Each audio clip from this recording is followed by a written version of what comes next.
Today's video is going to be about the brand new Schrade SCAXE8 Phantom Axe.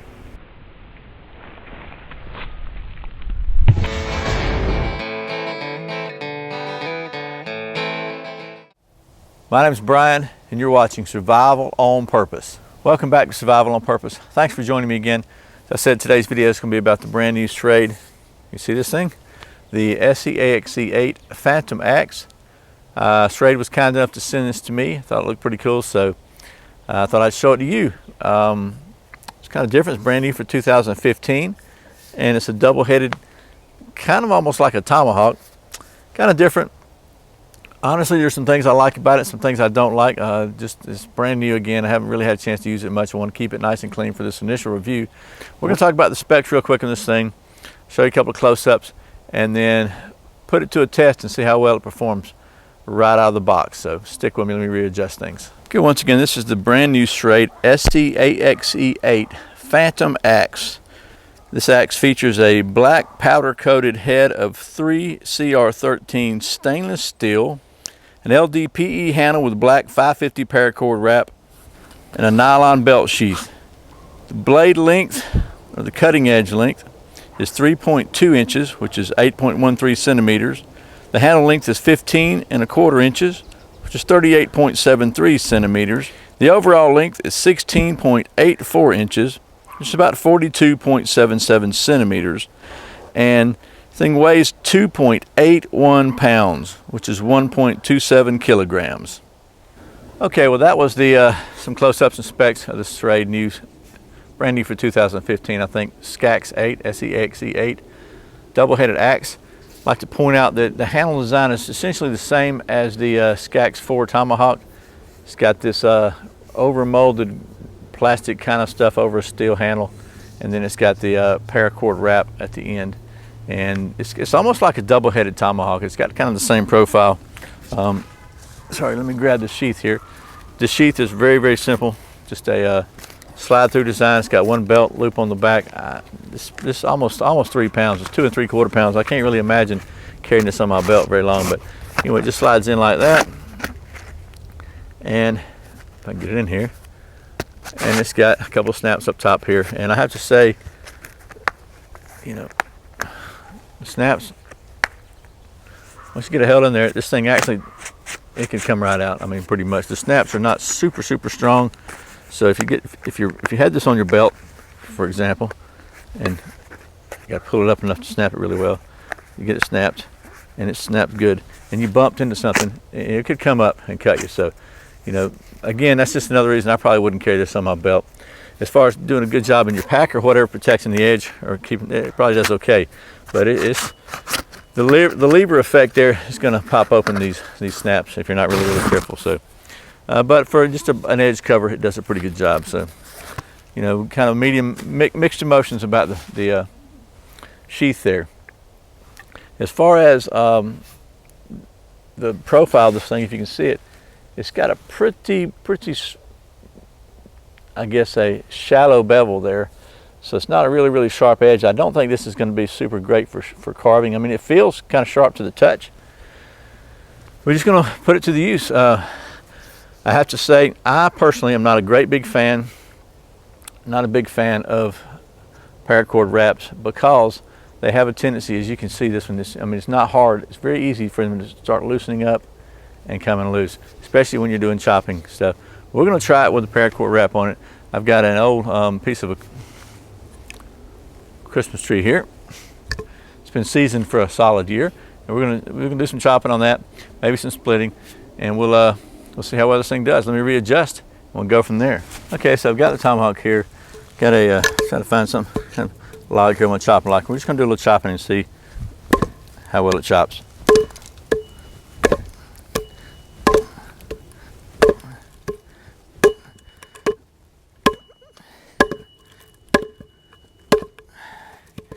Hear this handle ringing out.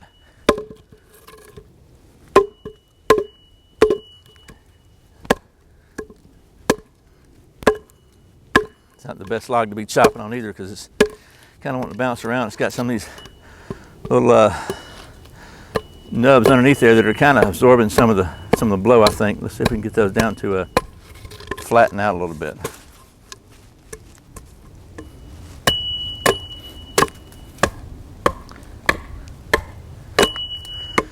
Let's try it now. I can tell you, at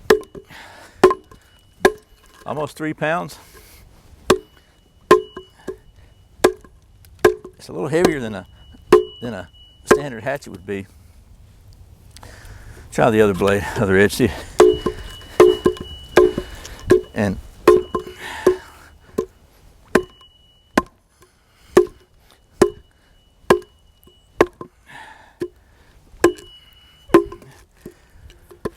it's working me, I know that.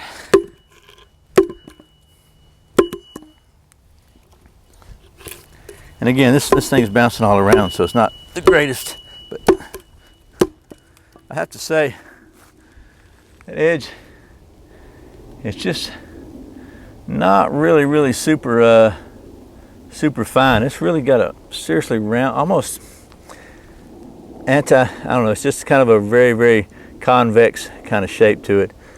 And it doesn't bite. It's not biting very deeply into this wood, I'll tell you that. So maybe I'll try a different piece of wood just to be fair. So we'll try a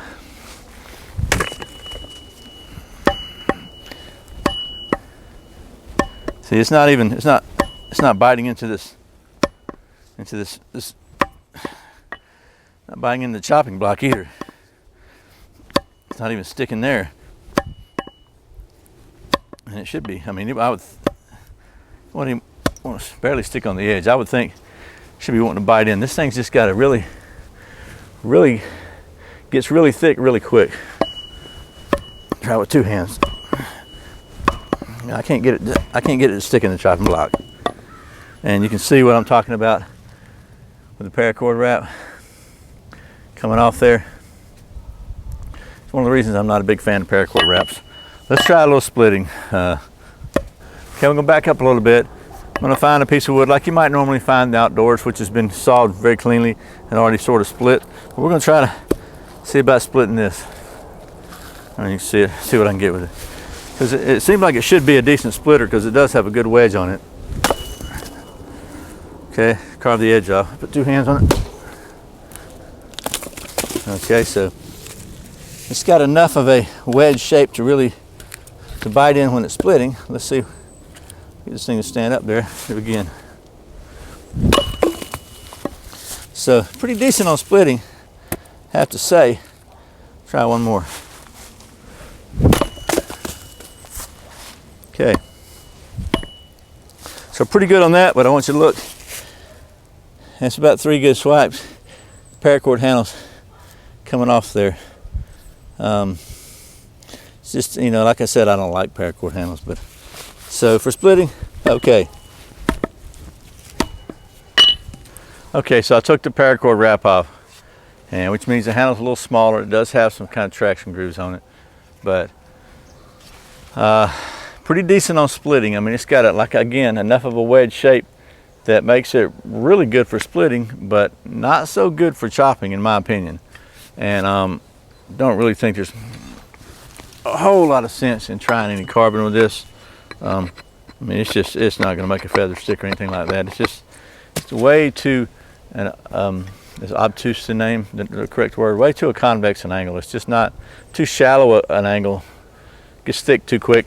However you want to say it. It's just not really a carving type implement. I wasn't really thrilled with the chopping on it, to be honest with you. It just didn't do the job. It bounced more than it cut, and I think again that's because of the profile of this edge. So this has really got a splitting type profile, which in a double-edged axe, in my opinion, that makes this really more of a weapon than a tool. So you know, we're going to try one more standard test, which I think is pretty standard across the timber industry when you're evaluating axe. So stick with me, we'll try that.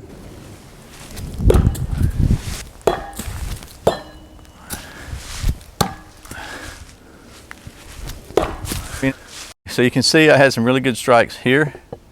Got one here, here, here, here. We had one up here.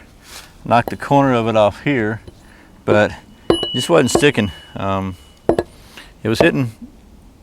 I really can't even make it stick when I do it by hand. Okay, finally I found the crack and got it to stick. So anyway, you know. Okay, well, as you saw, that's the SCAXE8. Didn't do a very good job, honestly, on chopping. Did a really good job on splitting. It's got the right profile for splitting. It's much more, I guess, shaped properly for splitting.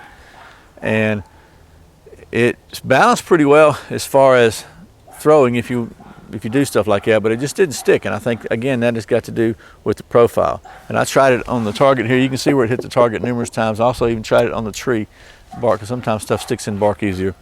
But so it's obviously it's not going to carve. This is all rounded. I'm sure you can strike a ferrule right on the edge. That's about it. So this may be the very first Schrade tool that I've reviewed that I really it's not for me. I'll put it that way. I'm not going to say it's a piece of junk, because it's very solidly made. I banged the heck out of it. Hit it against a tree, you know, hit it some mishits, and threw it pretty hard, and it held up. So I think what this is, in my opinion, maybe this is more designed for is like a breaching tool or a weapon, and that's really not my area of expertise. So I'll leave that to somebody else. But if it is your area of expertise or interest, you might want to check it out, because, you know, like if you're into the zombie killing thing, man, this would probably do it, you know. So I think for wood processing, you're probably better off with like a SCAXE2. A SCAXE2L, which I did recently, was a really, really good tool. Anyway, that's my 2 cents for it. I'd like to thank Schrade for sending me this so I can show it to you, and hope this has been helpful. As always, thanks for watching Survival on Purpose. Thanks for subscribing. Thanks for clicking that thumbs up. Let Google know you like this kind of video. Please share this with your friends. If you want to support this channel, please check out the Amazon links below. Don't forget my website, survivalonpurpose.com, social media, all that good stuff. I really appreciate all your support. Once again, my name is Brian. You're watching Survival on Purpose. Remember, survival is not an accident, so be prepared. See you next time.